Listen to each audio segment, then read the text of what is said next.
Hello students, today I explain the topic Indian democracy at work। ਅੱਜ ਮੈਂ ਜਿਸ ਵਿਸ਼ੇ ਦੇ ਉੱਪਰ ਚਰਚਾ ਕਰਨ ਜਾ ਰਹੀ ਹਾਂ ਉਸ ਵਿਸ਼ੇ ਦਾ ਨਾਮ ਹੈ ਭਾਰਤੀ ਲੋਕਤੰਤਰ ਦਾ ਸਰੂਪ। ਤਾਂ ਅੱਜ ਅਸੀਂ ਗੱਲ ਕਰਾਂਗੇ ਕਿ ਭਾਰਤ ਵਿੱਚ ਜੋ ਲੋਕਤੰਤਰ ਪ੍ਰਣਾਲੀ ਹੈ ਉਸ ਦਾ ਸਰੂਪ ਕਿਹੋ ਜਿਹਾ ਹੈ।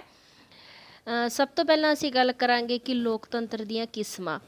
ਲੋਕਤੰਤਰ ਪ੍ਰਤੱਖ ਵੀ ਹੋ ਸਕਦਾ ਹੈ ਤੇ ਅਪ੍ਰਤੱਖ ਵੀ ਹੋ ਸਕਦਾ ਹੈ। ਪ੍ਰਤੱਖ ਲੋਕਤੰਤਰ ਵਿੱਚ ਜਨਤਾ ਆਪ ਆਪਣੇ ਸ਼ਾਸਨ ਦਾ ਸੰਚਾਲਨ ਕਰਦੀ ਹੈ। ਅਪ੍ਰਤੱਖ ਲੋਕਤੰਤਰ ਵਿੱਚ ਸ਼ਾਸਨ ਚਲਾਉਣ ਦਾ ਕੰਮ ਜਨਤਾ ਦੇ ਪ੍ਰਤੀਨਿਧੀ ਕਰਦੇ ਹਨ। ਉਸ ਤੋਂ ਬਾਅਦ ਅਸੀਂ ਗੱਲ ਕਰਾਂਗੇ ਕਿ ਜੋ ਭਾਰਤੀ ਲੋਕਤੰਤਰ ਹੈ ਉਸ ਦੇ ਵਿੱਚ ਸਭ ਤੋਂ ਜ਼ਿਆਦਾ ਮਹੱਤਵਪੂਰਨ ਰੋਲ ਹੈ ਜੋ ਉਹ ਹੈ ਲੋਕਮਤ ਦਾ। ਤਾਂ ਲੋਕਮਤ ਕੀ ਹੈ? ਲੋਕਤੰਤਰ ਦੀ ਕਾਮਯਾਬੀ ਲਈ ਲੋਕਮਤ ਤੋਂ ਭਾਵ ਹੈ ਕਿ ਜਨਮਤ ਦੀ ਭੂਮਿਕਾ, ਜਨਮਤ ਦੀ ਰਾਏ ਬਹੁਤ ਹੀ ਜ਼ਿਆਦਾ ਜ਼ਰੂਰੀ ਹੈ। ਸਿਹਤਮੰਦ ਜਨਮਤ ਰਾਜਨੀਤਿਕ ਦਲਾਂ ਉੱਤੇ ਨਿਯੰਤਰਣ ਰੱਖਦਾ ਹੈ ਤੇ ਜਨਮਤ ਦੇ ਨਿਰਮਾਣ ਵਿੱਚ ਅਨੇਕਾਂ ਸੰਸਥਾਵਾਂ ਦਾ ਯੋਗਦਾਨ ਹੁੰਦਾ ਹੈ। ਸਮਾਚਾਰ ਪੱਤਰ, ਇਲੈਕਟ੍ਰੋਨਿਕ ਮੀਡੀਆ, ਰਾਜਨੀਤਿਕ ਦਲ ਅਤੇ ਹੋਰ ਸਾਰੇ ਸੰਗਠਨ ਇਹ ਹਨ ਜੋ ਲੋਕਮਤ ਦੇ ਵਿੱਚ ਆ ਜਾਂਦੇ ਹਨ, ਜਿਸ ਦੇ ਵਿੱਚ ਇੱਕ ਜਨਤਾ ਦਾ ਜੋ ਹੈ ਆਪਣੀ ਜੋ ਇੱਕ ਰਾਏ ਦਾ ਪ੍ਰਗਟਾਵਾ ਕਰਦੀ ਹੈ।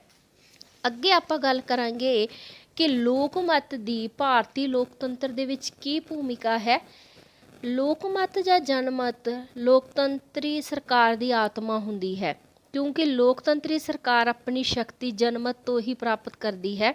ਅਜਿਹੀ ਸਰਕਾਰ ਦਾ ਹਮੇਸ਼ਾ ਇਹੀ ਯਤਨ ਰਹਿੰਦਾ ਹੈ ਕਿ ਲੋਕਮਤ ਉਹਨਾਂ ਦੇ ਪੱਖ ਵਿੱਚ ਰਹੇ, ਭਾਵ ਲੋਕਾਂ ਦੀ ਰਾਏ, ਲੋਕਾਂ ਦੇ ਵਿਚਾਰ ਸਰਕਾਰ ਦੇ ਵਿਰੁੱਧ ਨਾ ਹੋਣ, ਬਲਕਿ ਜੋ ਲੋਕਾਂ ਦੇ ਵਿਚਾਰ ਹਨ ਉਹ ਸਰਕਾਰ ਦੇ ਪੱਖ ਵਿੱਚ ਰਹਿਣ।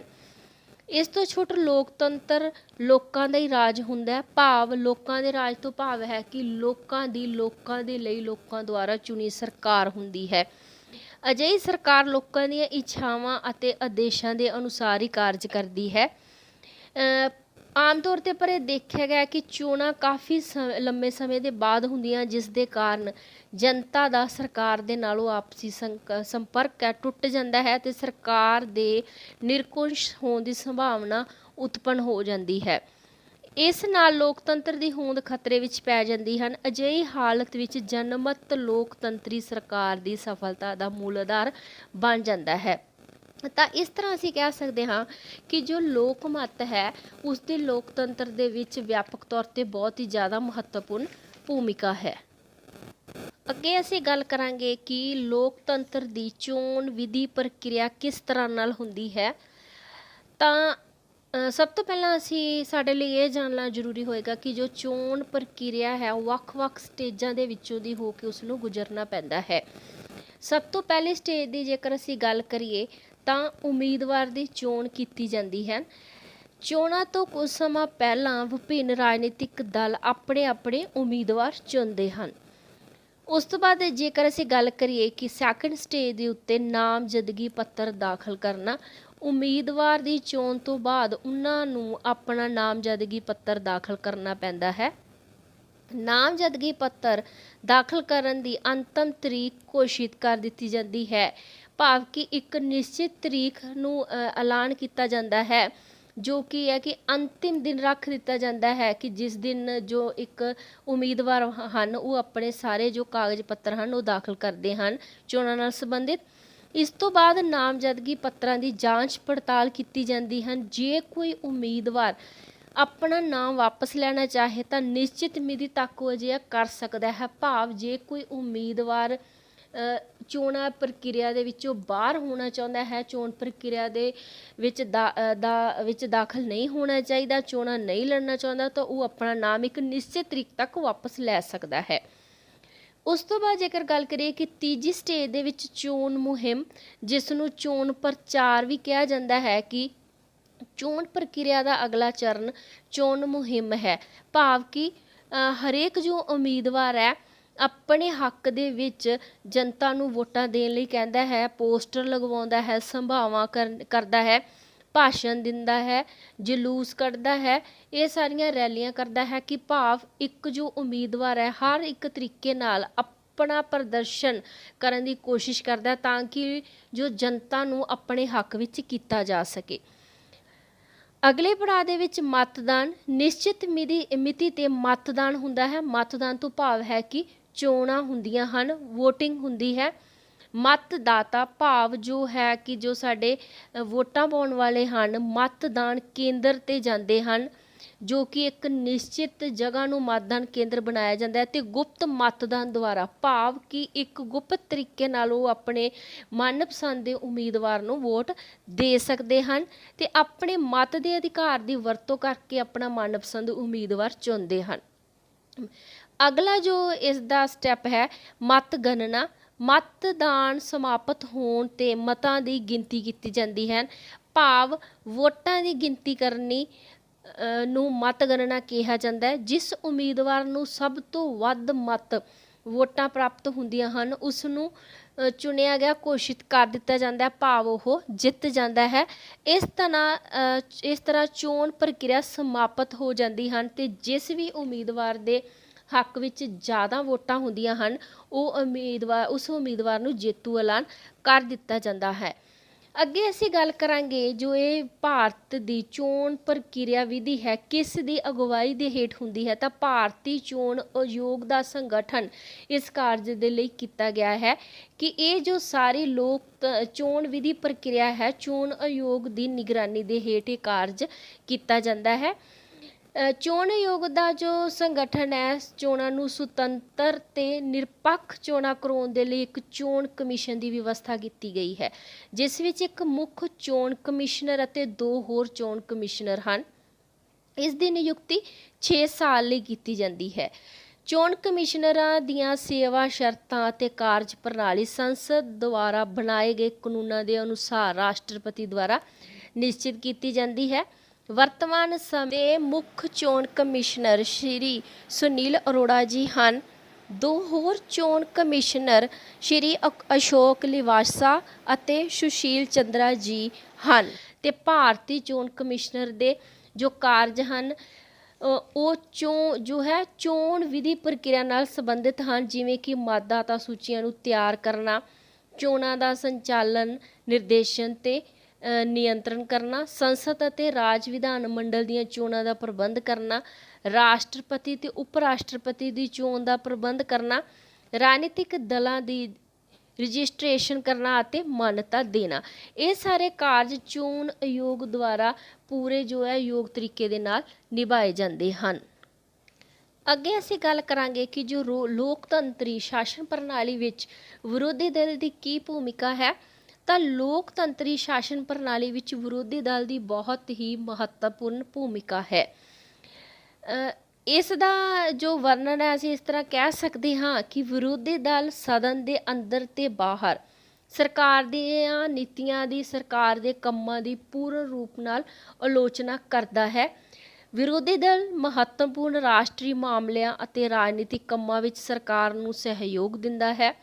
ਵਿਰੋਧੀ ਦਲ ਭਾਸ਼ਣਾਂ, ਗੋਸ਼ਟੀਆਂ ਅਤੇ ਸਮਾਚਾਰ ਪੱਤਰਾਂ ਦੁਆਰਾ ਲੋਕਾਂ ਨੂੰ ਸਰਵਜਨਕ ਮਾਮਲਿਆਂ ਦੀ ਜਾਣਕਾਰੀ ਦਿੰਦਾ ਹੈ ਅਤੇ ਉਹਨਾਂ ਵਿੱਚ ਰਾਜਨੀਤਿਕ ਚੇਤਨਾ ਜਾਗਰਿਤ ਕਰਦਾ ਹੈ। ਭਾਵ ਜੋ ਇੱਕ ਵਿਰੋਧੀ ਦਲ ਹੈ ਜੋ ਇੱਕ ਚਲੰਤ ਸਰਕਾਰ ਦੇ ਨੇ ਇੱਕ ਜੋ ਆਪਣੇ ਮੈਨੀਫੈਸਟੋ ਦੇ ਵਿੱਚ ਚੋਣ ਮਨੋਰਥ ਵਿੱਚ ਜੋ ਇੱਕ ਵਾਅਦੇ ਕੀਤੇ ਸੀ ਜਨਤਾ ਦੇ ਨਾਲ, ਉਹਨਾਂ ਨੂੰ ਕਿੱਥੋਂ ਤੱਕ ਉਹ ਪੂਰਾ ਕਰਨ ਵਿੱਚ ਸਫਲ ਹੋਈ ਹੈ। ਜੇ ਉਹ ਚਲੰਤ ਸਰਕਾਰ ਦੁਆਰਾ ਕੀਤੇ ਗਏ ਵਾਅਦੇ ਹੈ ਜੋ ਉਸ ਨੂੰ ਪੂਰਾ ਕਰਨ ਦੇ ਵਿੱਚ ਉਹ ਸਰਕਾਰ ਸਫਲ ਨਹੀਂ ਹੋਈ ਤਾਂ ਉਹ ਕਿਉਂ ਨਹੀਂ ਹੋਈ, ਇਸ ਸਭ ਦੀ ਜੋ ਜਾਣਕਾਰੀ ਹੈ ਜਨਤਾ ਤੱਕ ਪਹੁੰਚਾਉਂਦੇ ਹਨ ਅਤੇ ਜਨਤਾ ਨੂੰ ਜਾਗਰਿਤ ਕਰਦੇ ਹਨ ਤਾਂ ਕਿ ਉਹ ਜੇ ਆਪਣੇ ਜੋ ਰਾਜਨੀਤਿਕ ਪ੍ਰਣਾਲੀ ਵਿੱਚ ਮਹੱਤਵਪੂਰਨ ਭੂਮਿਕਾ ਨਿਭਾ ਸਕਣ। ਵਿਰੋਧੀ ਦਲ ਸਰਕਾਰ ਨੂੰ ਸੱਤਾ ਦੀ ਦੁਰਵਰਤੋਂ ਨਹੀਂ ਕਰਨ ਦਿੰਦਾ ਅਤੇ ਇਸ ਤਰ੍ਹਾਂ ਉਸ ਨੂੰ ਤਾਨਾਸ਼ਾਹ ਹੋਣ ਤੋਂ ਰੋਕਦਾ ਹੈ। ਵਿਰੋਧੀ ਦਲ ਸਵਸਥ ਲੋਕਮਤ ਦੇ ਨਿਰਮਾਣ ਕਰਦਾ ਹੈ। ਇਹ ਜਨਤਾ ਦੀਆਂ ਸ਼ਿਕਾਇਤਾਂ ਨੂੰ ਸਰਕਾਰ ਤੱਕ ਪਹੁੰਚਾਉਂਦਾ ਹੈ। ਸਮਾਂ ਆਉਣ ਉੱਤੇ ਵਿਰੋਧੀ ਦਲ ਆਪ ਸਰਕਾਰ ਦਾ ਗਠਨ ਕਰਦਾ ਹੈ ਅਤੇ ਸਰਕਾਰ ਦੀ ਵਾਂਗਡੋਰ ਸੰਭਾਲਦਾ ਹੈ।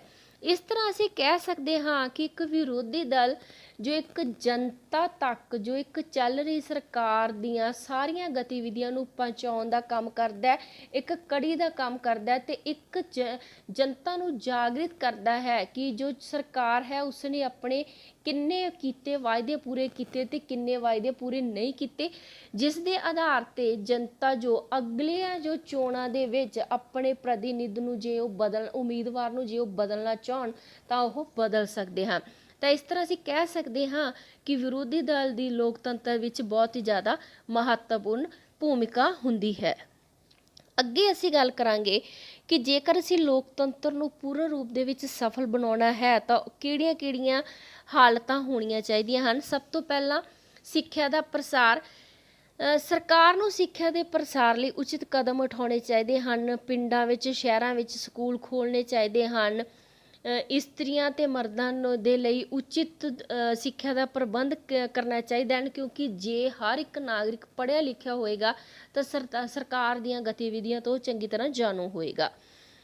ਚੋਣ ਪ੍ਰਣਾਲੀ ਵਿੱਚ ਸੁਧਾਰ। ਦੇਸ਼ ਵਿੱਚ ਅਜਿਹਾ ਪ੍ਰਬੰਧ ਕੀਤਾ ਜਾਣਾ ਚਾਹੀਦਾ ਹੈ ਕਿ ਚੋਣਾਂ ਇੱਕ ਹੀ ਦਿਨ ਵਿੱਚ ਸੰਪੰਨ ਹੋ ਸਕਣ ਤੇ ਉਹਨਾਂ ਦੇ ਨਤੀਜੇ ਵੀ ਉਸੇ ਦਿਨ ਹੀ ਐਲਾਨੇ ਜਾਣ ਤੇ ਚੋਣਾਂ ਦੇ ਵਿੱਚ ਕੀਤਾ ਜਾਣ ਵਾਲਾ ਬੇਫਾਲਤੂ ਫਿਜ਼ੂਲ ਖਰਚੀ ਨੂੰ ਵੀ ਘਟਾਉਣਾ ਚਾਹੀਦਾ ਹੈ। ਨਿਆਂ ਪ੍ਰਣਾਲੀ ਵਿੱਚ ਸੁਧਾਰ। ਦੇਸ਼ਾਂ ਵਿੱਚ ਜੱਜਾਂ ਦੀ ਗਿਣਤੀ ਵਿੱਚ ਵਾਧਾ ਕੀਤਾ ਜਾਣਾ ਚਾਹੀਦਾ। ਮੁਕੱਦਮਿਆਂ ਦਾ ਜਲਦੀ ਨਿਪਟਾਰਾ ਕੀਤਾ ਜਾਣਾ ਚਾਹੀਦਾ ਹੈ। ਗਰੀਬ ਵਿਅਕਤੀਆਂ ਵਾਸਤੇ ਸਰਕਾਰ ਵੱਲੋਂ ਵਕੀਲਾਂ ਦਾ ਪ੍ਰਬੰਧ ਕੀਤਾ ਜਾਣਾ ਚਾਹੀਦਾ ਹੈ। ਸਮਾਚਾਰ ਪੱਤਰਾਂ ਦੀ ਸੁਤੰਤਰਤਾ। ਦੇਸ਼ ਵਿੱਚ ਸਮਾਚਾਰ ਪੱਤਰਾਂ ਨੂੰ ਨਿਰਪੱਖ ਵਿਚਾਰ ਪ੍ਰਗਟ ਕਰਨ ਦੀ ਪੂਰੀ ਤਰ੍ਹਾਂ ਸੁਤੰਤਰਤਾ ਹੋਣੀ ਚਾਹੀਦੀ ਹੈ। ਆਰਥਿਕ ਵਿਕਾਸ। ਸਰਕਾਰ ਨੂੰ ਨਵੇਂ ਉਦਯੋਗਾਂ ਦੀ ਸਥਾਪਨਾ ਕਰਨੀ ਚਾਹੀਦੀ ਹੈ ਤੇ ਉਸ ਨੂੰ ਲੋਕਾਂ ਲਈ ਵੱਧ ਤੋਂ ਵੱਧ ਰੋਜ਼ਗਾਰ ਦੇ ਜੋ ਹੈ ਸਾਧਨ ਮੁਹੱਈਆ ਕਰਾਉਣੇ ਚਾਹੀਦੇ ਹਨ। ਤਾਂ ਇਹ ਸਾਰੀਆਂ ਜੇਕਰ ਉੱਪਰ ਲਿਖੀਆਂ ਗੱਲਾਂ ਜੋ ਇੱਕ ਕਦਮ ਸਰਕਾਰ ਦੁਆਰਾ ਚੁੱਕੇ ਜਾਂਦੇ ਹਨ ਤਾਂ ਭਾਰਤ ਵਿੱਚ ਲੋਕਤੰਤਰ ਜ਼ਰੂਰ ਹੀ ਸਫਲਤਾਪੂਰਵਕ ਚੱਲ ਸਕਦਾ ਹੈ। ਅੱਗੇ ਅਸੀਂ ਗੱਲ ਕਰਾਂਗੇ ਕਿ ਭਾਰਤ ਵਿੱਚ ਕਿਸ ਤਰ੍ਹਾਂ ਦੀ ਦਲ ਪ੍ਰਣਾਲੀ ਪਾਈ ਜਾਂਦੀ ਹੈ। ਇੱਕ ਦਲ ਪ੍ਰਣਾਲੀ, ਦੋ ਦਲ ਪ੍ਰਣਾਲੀ ਜਾਂ ਬਹੁਦਲੀ ਪ੍ਰਣਾਲੀ। ਤਾਂ ਅਸੀਂ ਕਹਿ ਸਕਦੇ ਹਨ ਕਿ ਜਿਸ ਰਾਜ ਵਿੱਚ ਇੱਕ ਹੀ ਰਾਜਨੀਤਿਕ ਦਲ ਹੋਵੇ ਉਸ ਨੂੰ ਇੱਕ ਦਲੀ, ਤੇ ਜਿਸ ਰਾਜ ਵਿੱਚ ਦੋ ਦਲ ਹੋਣ ਉਸ ਨੂੰ ਦੋ ਦਲੀ, ਅਤੇ ਜਿਸ ਰਾਜ ਵਿੱਚ ਦੋ ਜਾਂ ਇਸ ਤੋਂ ਵੱਧ ਦਲ ਹੋਣ ਤਾਂ ਉਸ ਨੂੰ ਬਹੁਦਲ ਪ੍ਰਣਾਲੀ ਆਖਦੇ ਹਨ। ਤਾਂ ਭਾਰਤ ਵਿੱਚ ਅਸੀਂ ਕਹਿ ਸਕਦੇ ਹਾਂ ਕਿ ਬਹੁਦਲ ਪ੍ਰਣਾਲੀ ਪਾਈ ਜਾਂਦੀ ਹੈ। ਇਸ ਤੋਂ ਬਾਅਦ ਅਸੀਂ ਗੱਲ ਕਰਾਂਗੇ ਕਿ ਭਾਰਤ ਦੇ ਮੁੱਖ ਰਾਸ਼ਟਰੀ ਰਾਜਨੀਤਿਕ ਦਲ ਕਿਹੜੇ-ਕਿਹੜੇ ਹਨ। ਇੰਡੀਅਨ ਨੈਸ਼ਨਲ ਕਾਂਗਰਸ, ਜਨਤਾ ਪਾਰਟੀ, ਭਾਰਤੀ ਜਨਤਾ ਪਾਰਟੀ, ਬਹੁਜਨ ਸਮਾਜ ਪਾਰਟੀ, ਭਾਰਤੀ ਕਮਿਊਨਿਸਟ ਪਾਰਟੀ ਅਤੇ ਭਾਰਤੀ ਕਮਿਊਨਿਸਟ ਪਾਰਟੀ ਮਾਰਕਸਵਾਦੀ ਜਨਤਾ ਦਲ ਮੁੱਖ ਰਾਸ਼ਟਰੀ ਰਾਜਨੀਤਿਕ ਦਲ ਹਨ। ਤੇ ਭਾਰਤ ਦੇ ਮੁੱਖ ਖੇਤਰੀ ਦਲ। ਪੰਜਾਬ ਵਿੱਚ ਅਕਾਲੀ ਦਲ, ਤਾਮਿਲਨਾਡੂ ਵਿੱਚ AIADMK ਤੇ DMK, ਆਂਧਰਾ ਵਿੱਚ ਤੇਲਗੂ ਦੇਸ਼ਮ, ਜੰਮੂ ਕਸ਼ਮੀਰ ਵਿੱਚ ਨੈਸ਼ਨਲ ਕਾਨਫਰੰਸ ਅਤੇ ਅਸਾਮ ਵਿੱਚ ਅਸਮ ਗਣ ਪਰਿਸ਼ਦ ਮੁੱਖ ਖੇਤਰੀ ਦਲ ਹਨ। ਤਾਂ ਇਸ ਤਰ੍ਹਾਂ ਅਸੀਂ ਅੱਜ ਗੱਲ ਕੀਤੀ ਭਾਰਤ ਵਿੱਚ ਲੋਕਤੰਤਰ ਦਾ ਸਰੂਪ ਕਿਹੋ ਜਿਹਾ ਹੈ ਤੇ ਲੋਕਤੰਤਰ ਦੇ ਵਿੱਚ ਵਿਰੋਧੀ ਦਲ ਦੀ ਕੀ ਭੂਮਿਕਾ ਹੈ, ਲੋਕਤੰਤਰ ਦੇ ਵਿੱਚ ਜਨਮਤ ਦੀ ਕੀ ਭੂਮਿਕਾ ਹੈ। ਤਾਂ ਅਸੀਂ ਇਹਨਾਂ ਵਿਸ਼ਿਆਂ ਦੇ ਉੱਤੇ ਅੱਜ ਵਿਚਾਰ ਕੀਤੀ। Thanks, have a nice day.